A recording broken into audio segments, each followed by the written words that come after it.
In that spirit, we will now transition to a series of innovation talks by leaders of the Army, Marine Corps, and Navy's premier future-oriented entities. And we begin with the Army.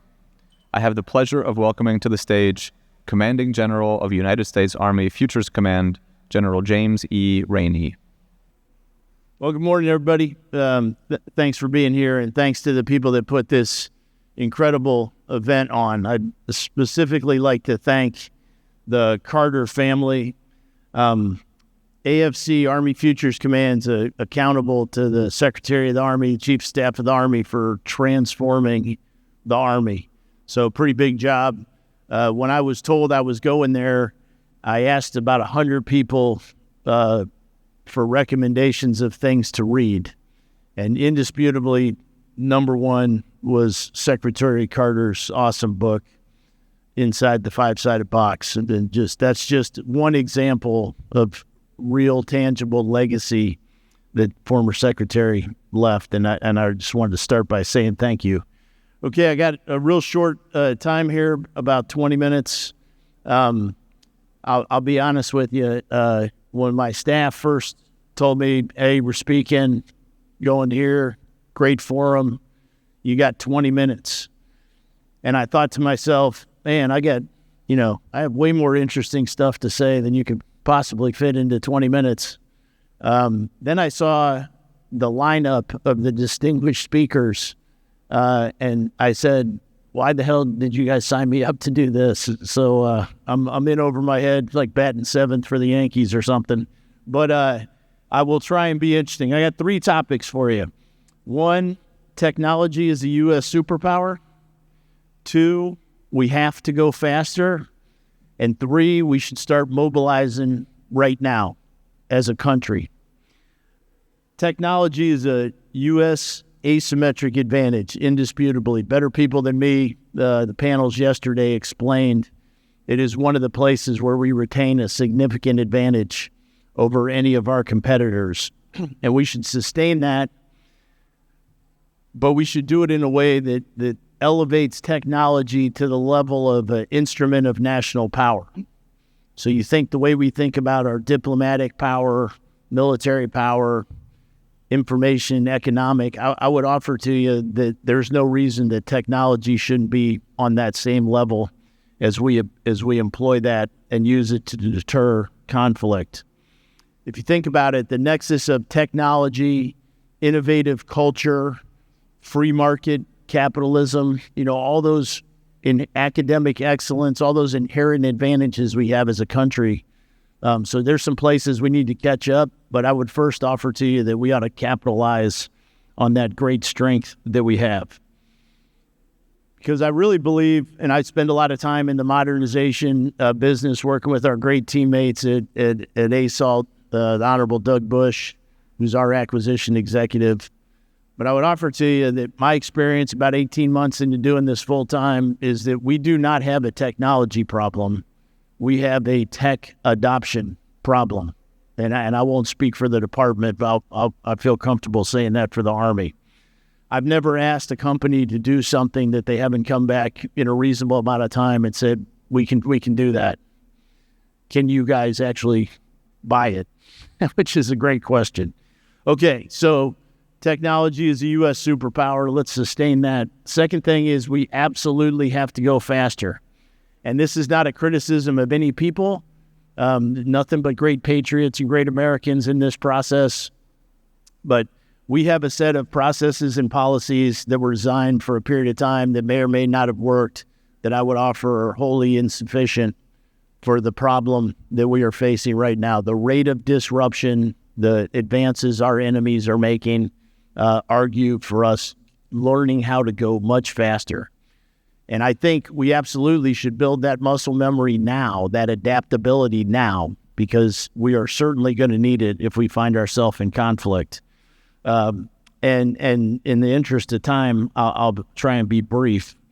Starts with the requirements. That's what Army Futures Command does for the Army, other services. We got to start writing requirements different.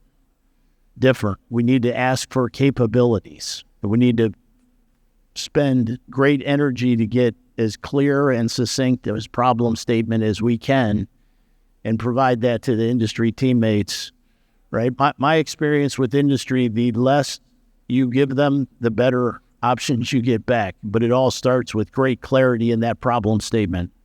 So there's room to improve in requirements. Rapid acquisition. We've been good at this in times. We're not bad at it now, but we need to continue to use innovation and imagination as we think about acquisition reform. And there's a bunch of smart people working on that problem. Fiscal agility, agile funding. An interesting thing that I am confronted with that might be something for the team to work on together between industry and the department is if you think about requirements over the ability to move money. So X, Y, I can't talk with my hands right now, but X, Y, that out, right? So if you think about it, if you ask me what the Army needs in 24 and 25, I could describe that with great clarity. More importantly, the Chief of Staff of the Army and Secretary have described that with great clarity. Almost impossible to move money. I mean, there are some theoretical ways to move money around in the year of execution in PB, but it is not anything remotely resembling agile, right? Again, no bad people, just that's where we're at. At the same time, if you went out to, say, 2028, 2030, we could move money around with great ease, right? You could start a new program of record. You could do an ACAT 1 program. Problem is, in the tech space, who the heck knows what we want in 2030, right? So you got a complete inversion. And the challenge there is, how do we create fiscal agility so we can portfolio money? So don't buy 3 different UAS. We need a funding line for UAS so we can interpret, because we know we need good UAS at echelon that's attritable, configurable, right? Can multiple payloads. But we don't know exactly which one or what capability. So fiscal agility. Another one's contracting, right? It's not the sexy part of this process. It's the disciplined legal aspect. And in the Army, we have phenomenal contractors. There's just not enough. They're good people who do great work. There are recent examples, if you look at what this country did during the COVID crisis with putting things on contract at the speed of life-saving speed. Our ability in the Army, our contractors have done incredible job rapidly moving things to Ukraine, for example, when it's a priority. So when it's a priority, we can contract fast. We need to make sure we can contract fast at scale. Testing, if you're familiar with the way we test things, I think there's room for innovation and improvement there. When you're putting a soldier in a tank or on an aircraft, due diligence and rigor to make sure that soldier's not going to be harmed is really important.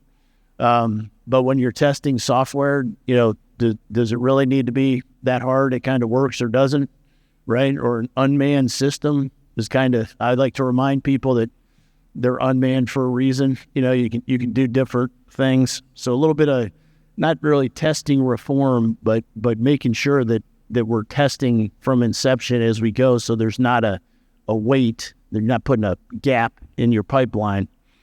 And then for our industry teammates out there, thanks for everything you do. I talked yesterday about what is a partnership for AFC with industry. But I think we need to start thinking about reimagining the traditional integrator role that's out there. The functions are going to remain, in my opinion. We will need that capability, but it's going to be more about who can lead a consortium of companies, who can pull the best and brightest companies, right? Because there's not really any dominance of a thing. Who can pull together a team, lead it in a way that lets the service maintain the agency in those downstream select, but in a way that produces something better and faster than maybe the department could do it if they tried to retain that integrator function. So there's kind of 6 tangible areas where I think we could work together with the ultimate goal of going faster and going faster now. And the last one is a should consider. And it's kind of a big idea, but I believe that we need to start thinking about how we're going to mobilize the tech reserve that we have in this country.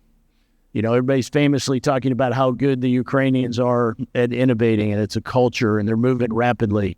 But, this is the United States of America, and I would put our tech culture up against anybody in the world, both in quality and scale. So how do we bring that to bear? And I'll hearken you back to World War II, really the year before World War II, first 2 years of World War II. It's a famous story, great books about it, Freedom's Forge, for example. So the American industrial base came to bear to contribute enormously to our success in World War II. Not the defense industrial base, which is important, but the American industrial base. The companies that did that for us in World War II were General Motors, Ford, RCA, General Mills. I could go on and on. They were traditional American companies. So if you think about the leaders, the giants we have in the tech industry right now, I believe we are going to need them to deter our enemies, hopefully. But if we go to war, pick an enemy, we will need to mobilize that capability. If you're familiar with the CRAF, the Civil Reserve Air Fleet, great long-standing program where the department partners with aircraft airlines, I think we should be doing that right now. I think we should be going to, and there's no shortage of tech patriotism in the United States, right? I believe that the people I talk to are genuine when they talk about loving their country and wanting to help the military. So why not do that now? Why not lean into it? Why not say, hey, and I won't mention any names for obvious reasons, but pick a company and say, hey, you guys are really good at this. If we go to war, we're going to need to scale that. We'd like you to think about that. How about we get some security clearances for some of your best and brightest engineers, that we start having some meetings and start leaning into that, and how you incentivize that stuff, is above my level, but it could be done. I also think we should look at an individual reserve, not a traditional. We got a great Army Reserve. Most of the services do. Not a uniform, formal, contract to go to basic training reserves. But let's just look at the numerous individuals that are experts, data scientists, data engineers, coders, cybersecurity professionals. Let's figure out a way to organize them, get them cleared, spend some time making sure they have that understanding of the problems we're facing and are going to face next time we go to the war. Think how powerful that would be with no constraints. The only constraint I could possibly imagine was you need to get a clearance. But every single person that wants to serve their country should have that opportunity, and this would be one way to do that. And then the last one is, I think we should continue to lean into our great universities, right? And, staying out of the politics of it, I'm talking about the academic excellence that is unique to America. And there are several universities that we have great relationships and have made big investments in, but we're just scratching the surface of the academic potential. So a deliberate effort to reach out to our best universities, think about building SCIFs, paying for secure facilities so that the research is being done can keep up with the technology and the enemies we're dealing with. Professors and maybe some of the best and brightest students, graduate students, why not get them security clearances now, right? Why not start that interoperability? And wherever they came from, they get a security clearance. They should have the opportunity to stay and drop into that great individual reserve and tech excellence that we have. So I really appreciate the opportunity to be here. This is exactly what we need to be doing, right? I tell people, everybody's got budget issues. Thinking is free. Thinking is free, right? So let's think together. Let's talk to each other. Let's keep working. And just one more time, we have a superpower, an instrument of national power that's called technology in this country, and we should make sure we sustain that and grow that. We got to go faster. Everybody knows it. Everybody's working on it, but we got to just keep going faster and working together to do that. And let's all spend a little bit of time. I challenge you to think about how are we going to mobilize that incredible tech talent that is going to be necessary when we go to war, and how can we bring that to bear in support of the most important thing, which is the Constitution of the United States and the 18-year-old men and women who raise their hand and volunteer to do something with themselves, that's bigger than just them. And those are two reasons I think make anything we do absolutely worthy. So thank you all very much for your time. God bless you.